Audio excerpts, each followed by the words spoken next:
qolib ketibdi. Yo'q-e. Kirni qo'yibdi. Nima qilasan kirni? Yuvilgan bo'lsa, turadi. Qoching, kirim qolib ketibdi. U holatda qolib ketsa bo'lmaydi. Baqirishim kerakmi? Nima deb baqir? Yo, urishib qolgis kelyaptimi yana? Alisher aka. Qoching dedim. Kirlarim qolib ketdi qo'lligicha. Hidlanib qoladi hozir. O'sha kirlaring mendan muhimmi?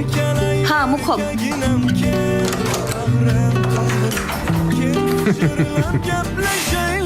Marhamat, och. Nimadir qildingizmi? Yo'q. Nimaga bu qotib qolgan? Qotib qolgan. Ochib bering Alisher aka. Sevar bilasanmi nima? Lekin bir umr shu yerda qulflanib qolishga ham roziman sen bilan. Alisher aka, bo'ldi qiling, oching eshikni. Men bizganim yo'q.